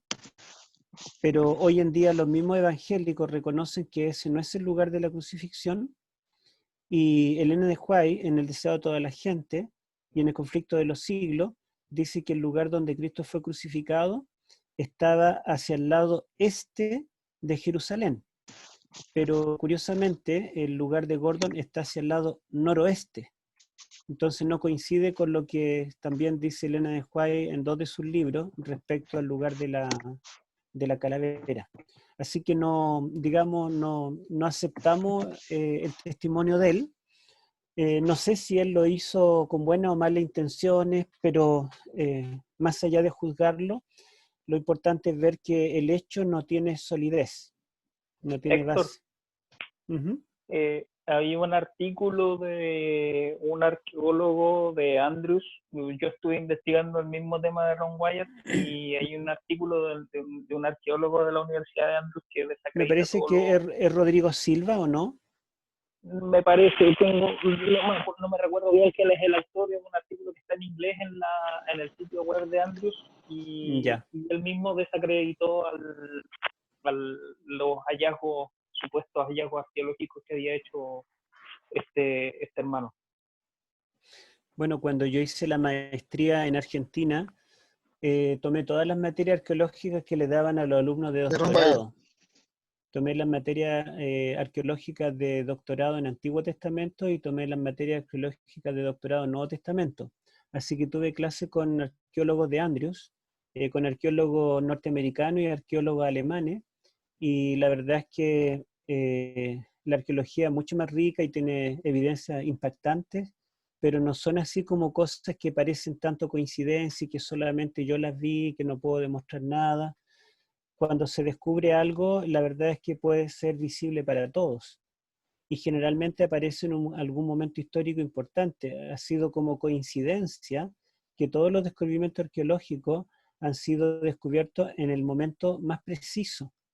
Por ejemplo, cuando todos los historiadores y los teólogos se reunieron en un concilio mundial en Norteamérica, el año 1994 me parece que fue, para ya dejar definitivamente fuera de la historia a David.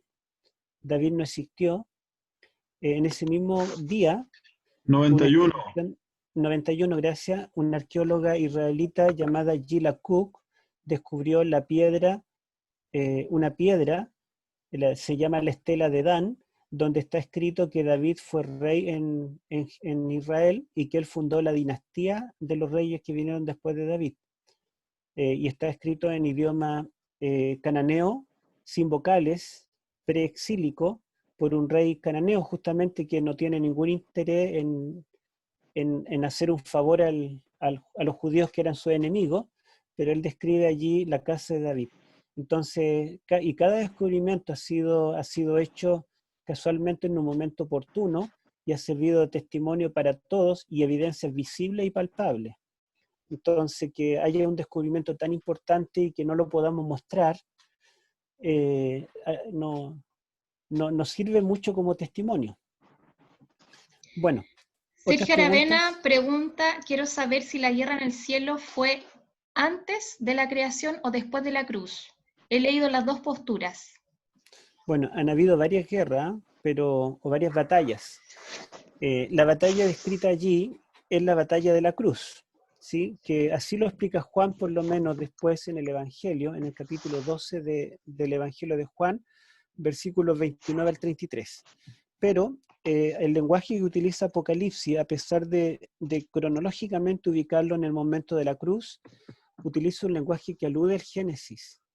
Porque, por ejemplo, la mujer nos recuerda a la mujer en el Edén, el dragón nos recuerda a la serpiente del Edén, que fue el instigador, el originador del mal, y el hijo varón nos recuerda a la simiente que se promete a la mujer.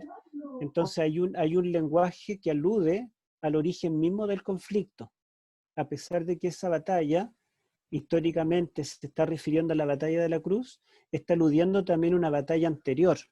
O sea, este conflicto viene de antes, viene desde los mismos orígenes. Y en ese sentido, ¿verdad?, podemos decir que también está aludiendo a la batalla que hubo en el cielo antes que Satanás viniera a la tierra a engañar a nuestros primeros padres. Nuestro hermano Roberto Vergara tiene una pregunta. ¿Ya?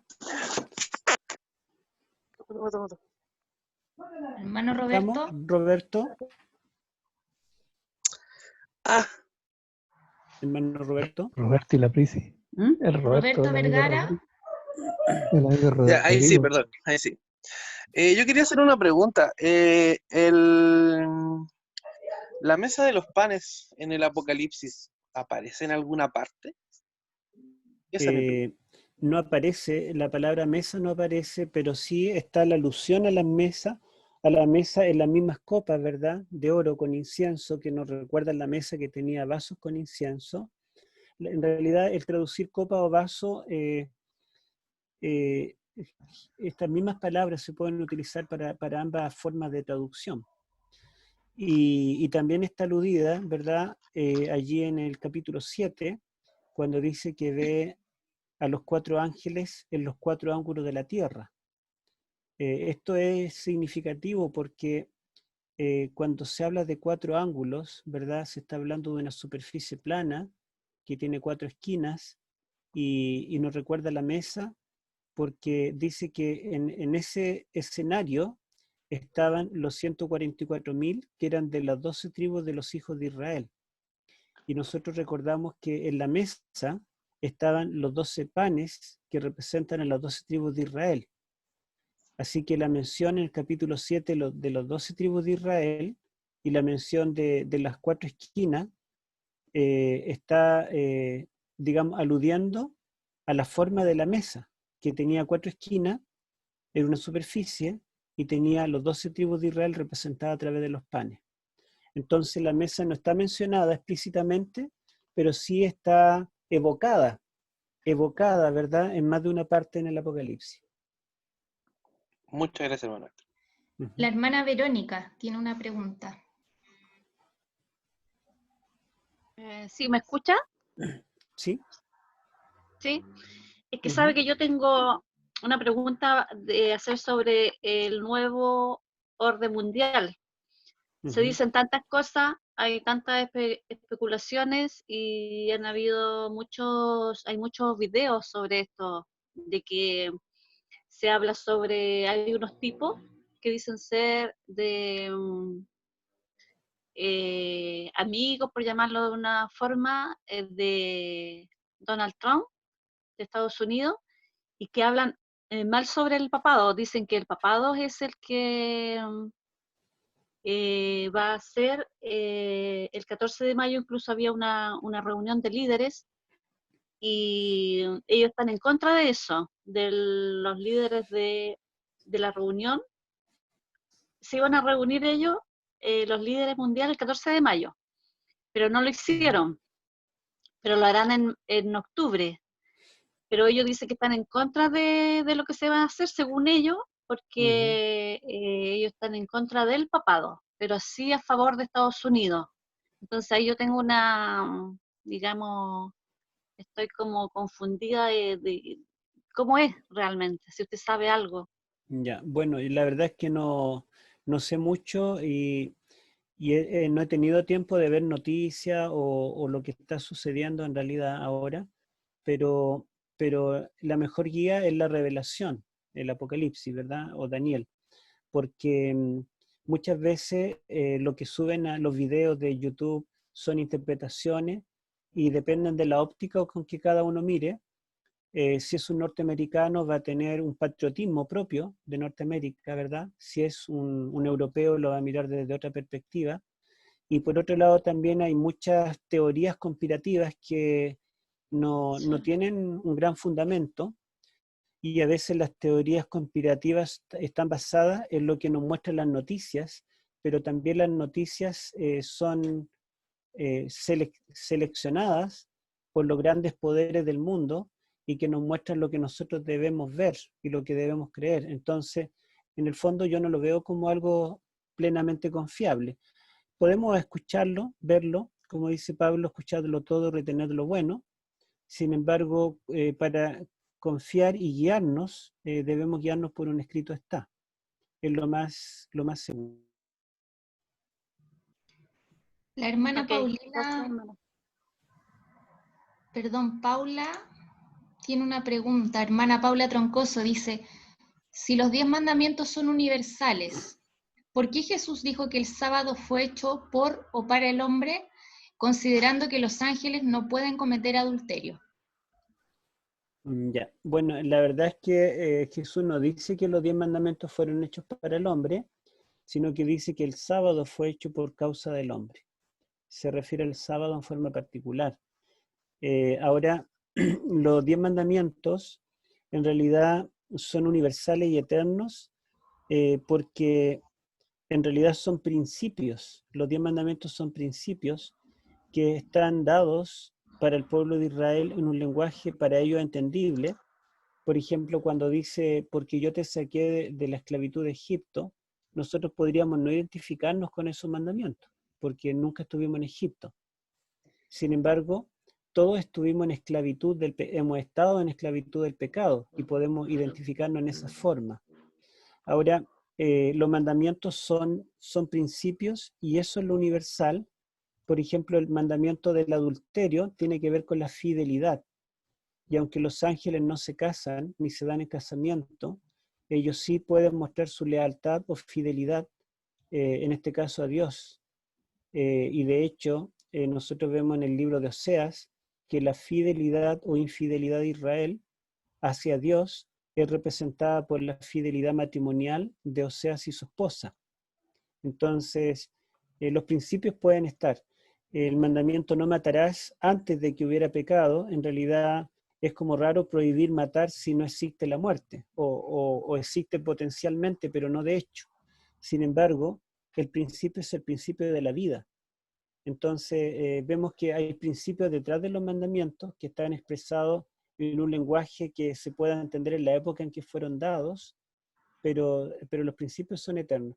Ahora, cuando Jesús dice que el sábado fue hecho por causa del hombre, no es que esté limitando el sábado solo al género humano, sino que en el tiempo de Cristo, los judíos habían transformado el sábado en una carga opresiva sobre el hombre. Y por lo tanto, ¿verdad? El sábado ellos tenían que preocuparse de cuántos pasos iban a caminar, ellos no podían agacharse para recoger una fruta, era transgredir el sábado, ellos no podían andar con un lápiz para escribir porque era llevar carga, en fin, habían un montón de restricciones y el sábado, en vez de ser ese día de gozo, de alegría que Dios nos dejó, se transformaba en una carga.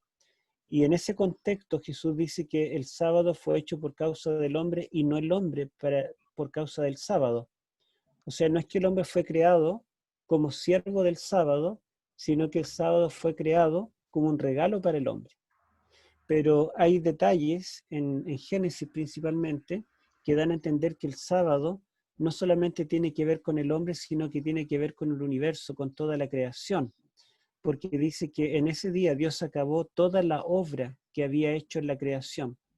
Eso significa que incluye todo, incluye toda la creación de Dios. Y un día, ese día como día de adoración, también, ¿verdad? O sea, no tiene por qué no existir en el cielo, un día especial de adoración. Y podríamos decir que los días están normados por los movimientos de la Tierra, ¿verdad? Que gira en torno al Sol, más bien el movimiento de rotación, más que de traslación, marca el día, pero la verdad es que esa es la forma como nosotros marcamos el día acá, pero no quiere decir que no haya otra forma de marcarlo en otro lugar del universo o en la Tierra Nueva cuando ya no haya sol, porque también habrán días, y de mes en mes el árbol dará su fruto, etc. Bueno, eso es lo que podemos decir. Hermana Carolina, ¿quién? Hermano, Pastor Héctor. Sí, diga. Mi esposita quiere hacer una pregunta, está conmigo aquí, quiere hacer una pregunta a ella. Ya, hable, hermana. A ver, Pastor, mire, tengo un libro acá de Esperanza en la crisis final, escrita por la hermana Elena cuando con su nombre de soltera, ¿ya? Ya. Y en ella escribe en el capítulo de Cosechando el torbellino la causa de la degradación actual. Y hay me gustaría que me respondiera, se habla de una copa que lleva la mujer escarlata. ¿Qué es lo que tiene la copa de esta mujer? Lo segundo, dice, el mensaje del segundo ángel no alcanzó su completo cumplimiento en 1844. ¿Se está cumpliendo o se va a cumplir? Eso todavía no lo tengo claro. Y por lo tanto aquí hay una aclaración, dice, la obra de la apostasía no ha alcanzado todavía su culminación. Es el momento cuando se termina el cumplimiento del segundo ángel, del mensaje del segundo ángel, en ese momento. Sí, bueno, el segundo ángel de Apocalipsis 14:8 anuncia que ha caído Babilonia, pero es el único de los tres ángeles que no habla a gran voz. Los otros dos ángeles, el primero y el tercero, proclaman a gran voz. Simplemente proclama que ha caído Babilonia. Por lo tanto, el énfasis en 1844 no es, digamos, la caída de Babilonia, sino predicar del juicio de Dios, de la adoración a Dios y de la marca de la bestia que vendrá en el futuro.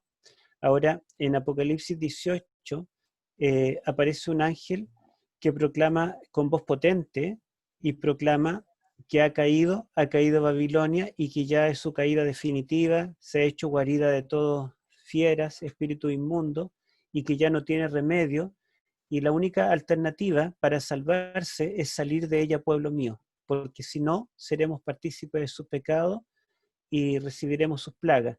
Entonces allí ese mensaje de la caída de Babilonia será definitivo, ¿verdad? Y el mensaje será dado en fuerte voz. Allí culminará la copa de la misericordia, ¿verdad? Allí ya no va a quedar más plazo para ella. Bueno, hermanos. La hermana Marlene Sáez dice, pero no sé si se no entiende, dice... Ah, me quedó la duda. Disculpe. La copa de la mujer, ¿qué es lo que tiene? La copa de la mujer, ¿sí? Acá, sí, que lleva en su mano una copa, ¿cierto? Ya, sí, entonces aquí mujer dice, sí, lleva a ver, en ella han hecho que todas las naciones beban del vino del furor de su fornicación. La copa representa las falsas doctrinas que ha aceptado como resultado de su amistad con el mundo, ¿ya? Entonces, ¿qué pasa en ese sentido?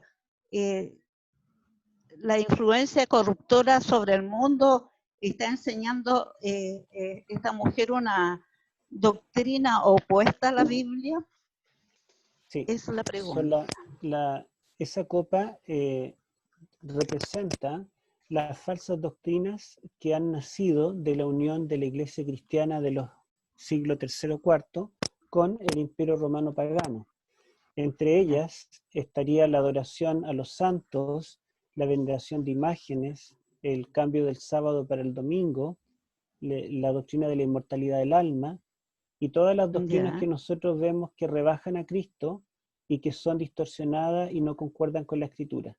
Estas doctrinas se han transformado en universales, por eso es que todas las naciones de la tierra se han embriagado con el vino de Babilonia. ¿Mm? Ya está. Ya. Gracias, pastor. Ya, hermana. La Bueno, hermana escuchamos Marlene la última Sáez pregunta es la última. de la hermana Marlene. Hermana Marlene Sáez, ¿quiere preguntarla? ¿Ah? Hermana Marlene Sáez. ¿La puso por escrito o no? Sí, puso acá, ¿me puede aclarar lo referente al hombre de pecado? Ya. Bueno, el hombre de pecado que aparece en 2 Tesalonicenses capítulo 2 es otra figura para representar al mismo personaje que en Daniel 7 y 8 se representa como un cuerno pequeño y que en Apocalipsis 13 aparece como la bestia del mar. Sería el papado en toda su historia. Patricio pregunta si puede opinar. Sería 1 minuto, porque ya nos pasamos de las 10 para respetar el horario. A ver, Patricio, y con esto terminamos. Hola, buen día, pastor. Saludos a todos. Hola, Patricio. Bueno, mire, estoy acá con mi hermano Orlando. Él tuvo un problema en la conexión y justamente quisiéramos mencionar un poco acerca del mensaje que la hermanita, cierto, mencionaba que es contrario a la mujer de Apocalipsis 17 tiene en su... Y justamente el mensaje que nosotros tenemos que predicar hoy día tiene que ver, como mencionaba usted, pastor, de poder exaltar siempre a Cristo. Y Elena de White, en muchos libros, por ejemplo, en Mensajes Selectos, tomo 1, en Joya de los Testimonios, tomo 2, ella menciona, por ejemplo, cuando relata a Josué y el ángel, cuando relata acerca de Cristo, nuestro sumo sacerdote, justamente menciona de que el mensaje del fuerte pregón, el mensaje final de amonestación que lleva consigo el corazón de este mensaje que se va a proclamar, tiene que ver con la exaltación de la justicia de Cristo. Y justamente quisiera darle espacio a Orlando a ver si quisiera también dar una pequeña opinión. Ya. 1 minuto, hermano. Lo escuchamos.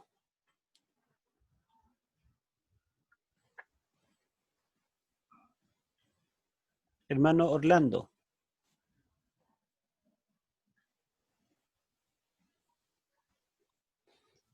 ¿Se le fue el audio, parece? Parece que sí. Tiene problema de conexión. Sí, hay problema de conexión, Ya.